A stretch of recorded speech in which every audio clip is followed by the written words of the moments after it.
Svaki novi dan za većinu nas je nova priča, ali sve što nam je na dohvat ruke, što nam je drago i važno, nama se podrazumeva.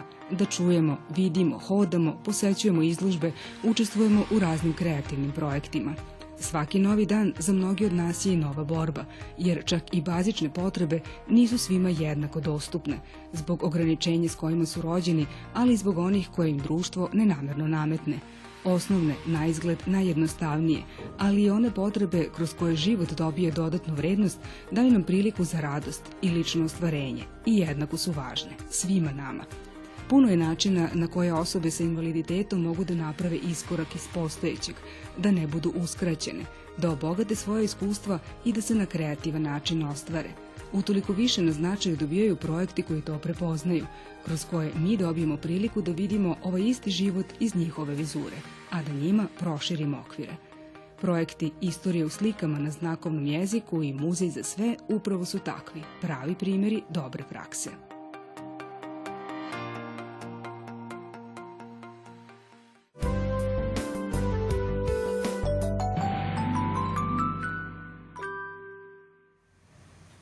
Dobar dan. Tema kojom se danas bavimo pokazat će nam kako učeći od drugima gradimo i sebe. Da, u isto vreme širimo svoje, ali i njihove vidike i tako zajedno činimo da ovaj svet postane bolje mesto za sve. Projekti na kojima predano rade naše današnje gošće pomerili su granice na više načina. Verujemo da će i sve nas to na neki način da motiviše na slične ideje, ali da pre svega toga upoznamo dve sjajne žene i Milicu.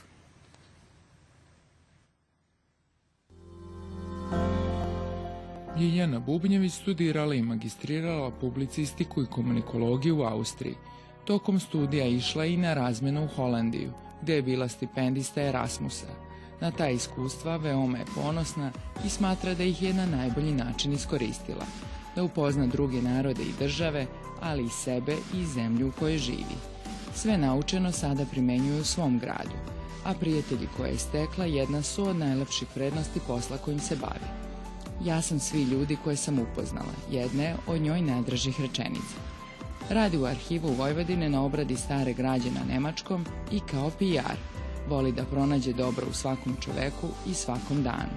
Voli sport i prirodu, da planinari, vozi bicikl, kampuje i putuje, pa je tako obišla, kaže, skoro celu Evropu. U slobodno vreme voli i da čita.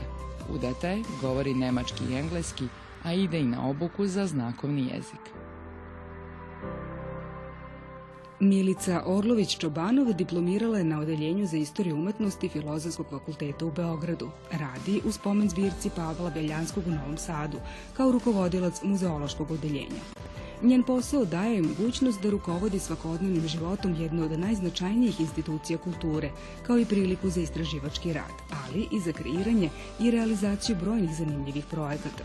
Učestvovala je u mnogim značajnim projektima, među kojima su i Dodirni oseti, namenjen slepim i slabovidim osobama, kao i Kreativni na svoj način, namenjen mladim osobama sa hendikepom. Autorka je brojnih edukativnih publikacija namenjenih dečijem uzrastu, kao i taktilnih kataloga za slepe i slabovide. Za izložbu kolekcija Pavla Beljanskog ponovo u Beogradu dobila je nagradu za projekat godine, kao koautor. I kada ne radi, posvećuje se umetničkim sadržajima drugačije prirode. Mama je dve devojčice i slobodno vreme najradije provodi sa njima, a one su joj takođe na novi način približile svet dece i podstakle je da kreira nove projekte.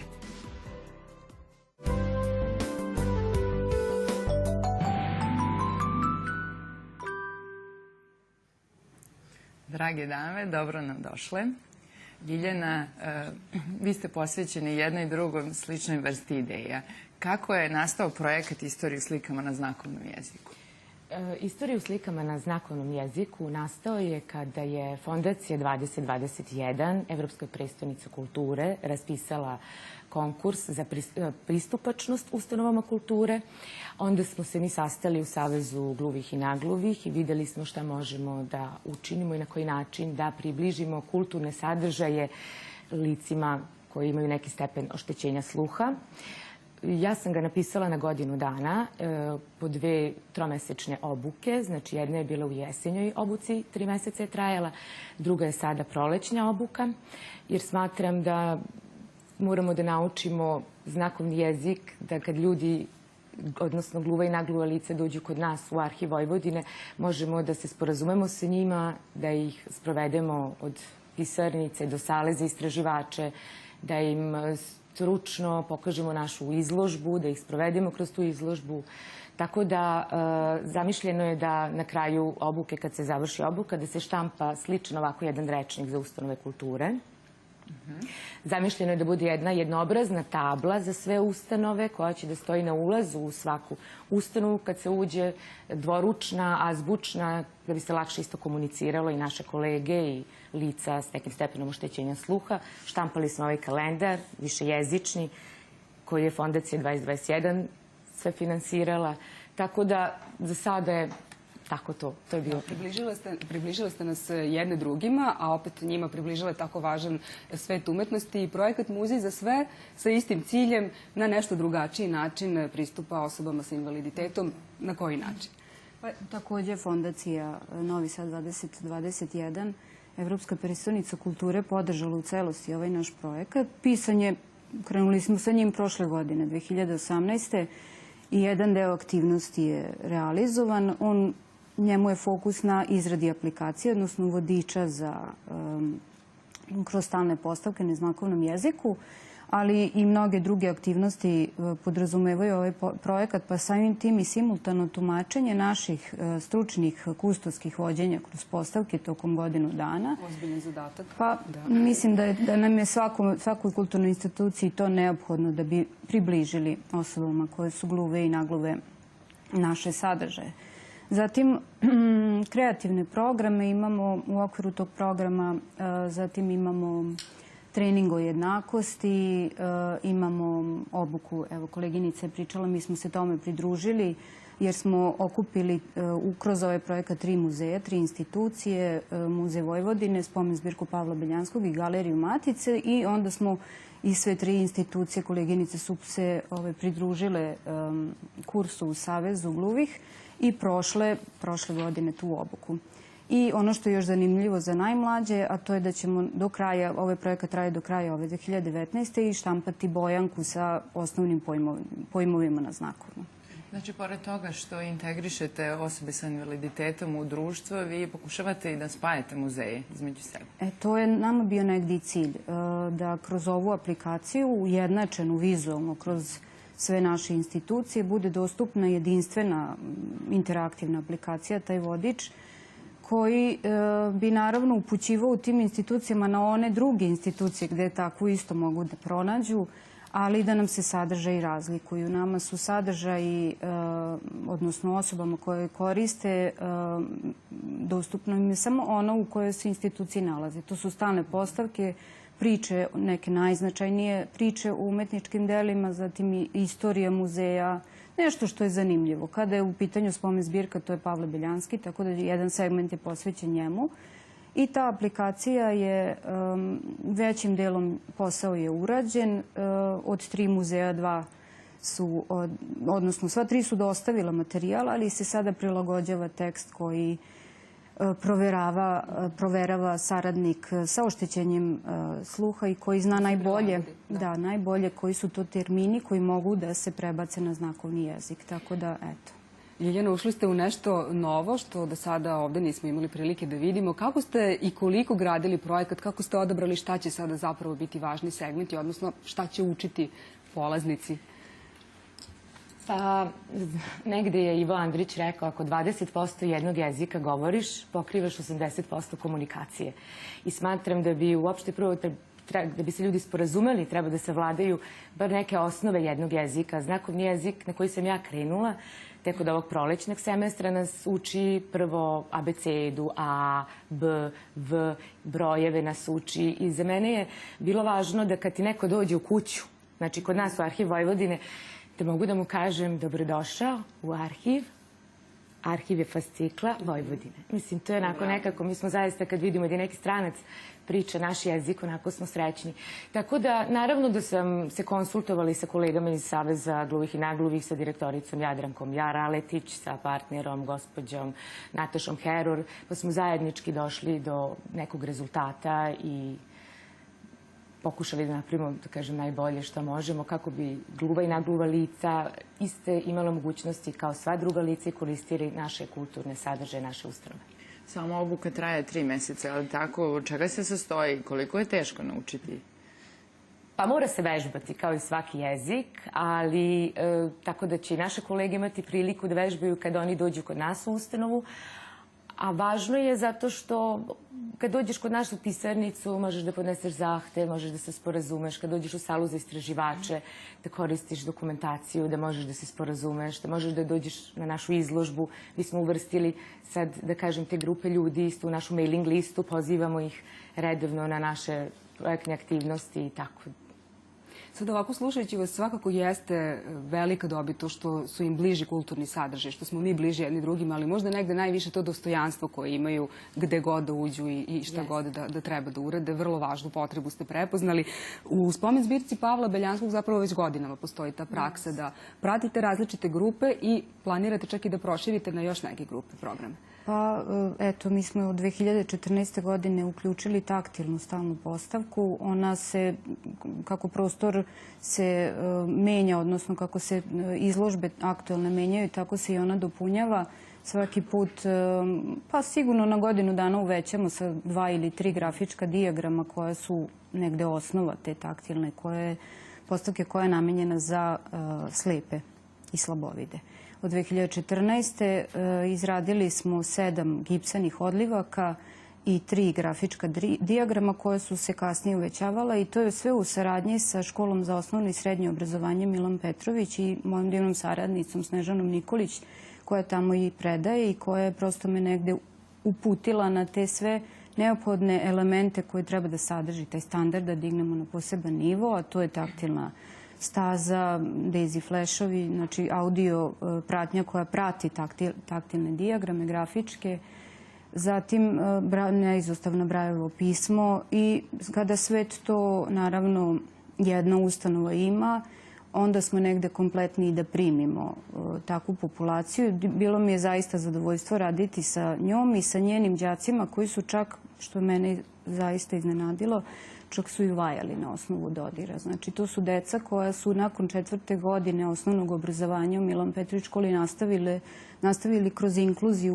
u redovne škole da pohađaju osnovno obrazovanje i oni su bili učesnici jedne radionice i nastali su divni radovi. Vi ste se trudili da kroz vaš rad omogućite osobama sa invaliditetom da imaju iste uslove kao i mi ostali, znači da budu jednako informisani, da mogu da komuniciraju sa sredinom. Kako su oni reagovali? Pa mogu vam reći da to nije posvećenost bila odjedanput velika. Mi smo te 2014. godine bili usmereni na jednu populaciju, a sada smo na sasvim drugu. Ono što sad kroz ovaj projekat nama pomaže, to je saradnja sa društvom tumača i prevodilaca na znakovni jezik i našom saradnicom Nina Baranovski, koja naše sve informacije namenjene njima prebacuje na znakovni jezik, znači na njima maternji jezik i stvaramo male klipove koje ona kači na njihovo udruženje i nama šalje da mi možemo da postavimo na našu Facebook stranicu i to je negde jedini put do njih. Kada jednom dođu i kada vide da su zaista predavanja usmerena, upućena na njih i da im pozivamo, oni su svaki put u sve većem broju dolaze. To su prve povratne informacije koje ohrabruju, a ono što takođe ohrabruje jeste činjenica u kojoj meri i društvo prepoznaje značaj tema o kojima danas govorimo. Zakon o upotrebi znakovnog jezika propisuje da se znakovni jezik osobama oštećenog sluha vodi kao maternji.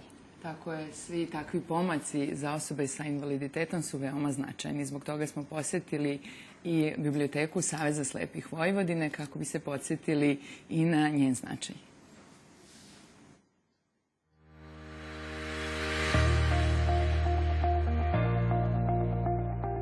Biblioteka za slepe Saveza slepih Vojvodine postoji već 40 godina i bavi se pripremanjem pristupačnih izdanja za slepe i slabovide osobe kako bi i oni mogli da ostvare svoje pravo na čitanje kao i svi drugi građani. Naši čitaoci imaju priliku zbog toga da prate jedan deo izdanja koje čitaju svi naši građani koje vole da čitaju, koji su popularni, koji su nagrađeni, koja su dela svetske i nacionalne književne baštine i mi se trudimo da im omogućimo da dobiju što je veći broj dela u formatima koji su njima dostupni. Čitam prilično mnogo, čitam i u audio formatu i knjige na Brailleovom pismu.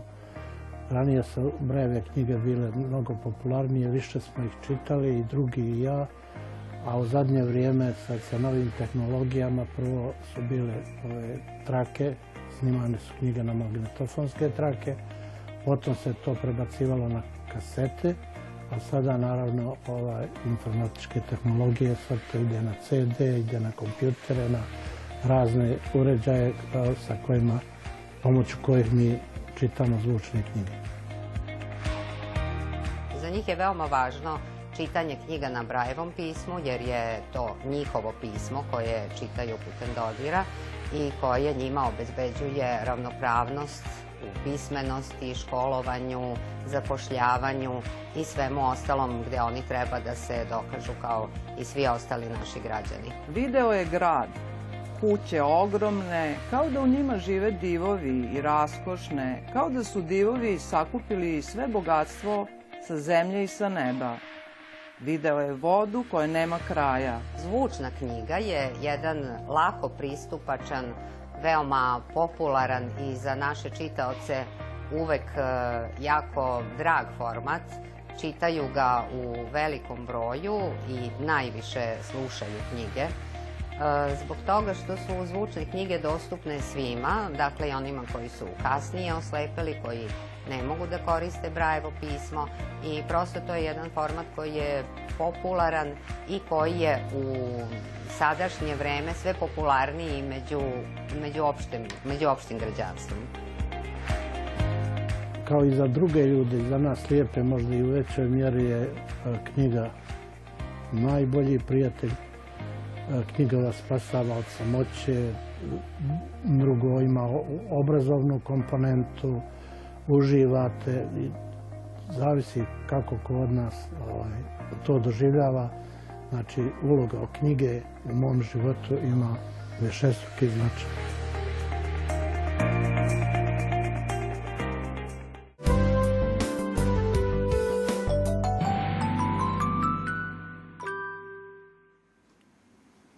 Ljiljana, vi ste pisali projekat za slepa i slabovida lica, čekate trenutni ishod, mi se nadamo da će biti pozitivan. Objasnite nam za početak i ideju projekta. Jeste, tačno je. Ministarstvo kulture i informisanja je raspisalo konkurs za osobe sa invaliditetom. Ja sam onda tu prepoznala ideju da pokušamo nešto da uradimo i za slepa i za slabovida lica, da im prosto i oplemenimo suživot i kulturne sadržaje, da im na neki način približimo. I onda sam stupila u kontakt sa gospođom sekretarkom Anđelkom Ružin.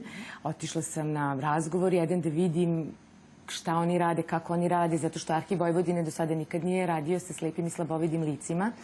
I ona je poslala jednog aktivistu u Arhiv Vojvodine, gospodina Vladana Petrovića, da on pogleda i da se upozna s našom organizacijom rada i da vidi, pošto je on 30% samo vidi i radi kao inače vodič za slepe i slabovida lica, jer njih prosto neko mora da dovede. Oni ne mogu da pipaju tablu Arhiv Vojvodine na Braillu nekako. Što je meni isto dobro, jer ja ne znam i ne razumem se u toj oblasti.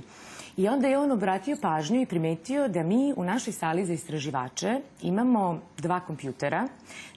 Na oba su digitalizovana dokumenta, na jednom se nalaze digitalizovani fondovi Arhiva Vojvodine, sumarni inventari, analitički inventari, a na drugom su digitalizovane matične knjige od krštenih, rođenih, venčanih i umrlih. Tako da projekat se sastoji iz toga da je on primetio da bi mi trebali za ta 2 kompjutera da obezbedimo softver koji pretvara tekst u govor i slušalice. Ja sam tražila bežične iz bezbednostnih isto razloga, tako da bi oni mogli isto da pretražuju poreklo svoje porodice ili neke ostale druge istorijske zanimljivosti. Tako da se sastoji samo iz toga. Mi ne tražimo za sajt, jer svako slepo i slabovido lice, oni imaju već ugrađen softver na svojim kompjuterima i mogu normalno da pretražuju sve sajtove, nego samo za u vašu našu, ustanovi da im bude samo bliže za to. to što bi ih možda tako interesovalo. Tako da je to za početak, a i tako dalje, u saradnji sa njima mi ćemo sluhnuti i vidjeti šta možemo još bolje da uradimo, ali koleginica im da tu ima više iskustva, tako da ćemo nas dve posle toga malo i porazgovarati. Tako je. Obuka zaposlenih je vrlo važan segment i vašeg projekta, kako to teče, kakvi su utisci. Da, pa evo, u okviru ovog našeg projekta je jedan mali segment bila obuka. Ja sam prošla od septembra do decembra koleginice iz Muzeja Vojvodine i Galerije Matice Srpske i kao i učenje svakog novog jezika. Zanimljivo uči se nova kultura osoba koje ga primenjuju.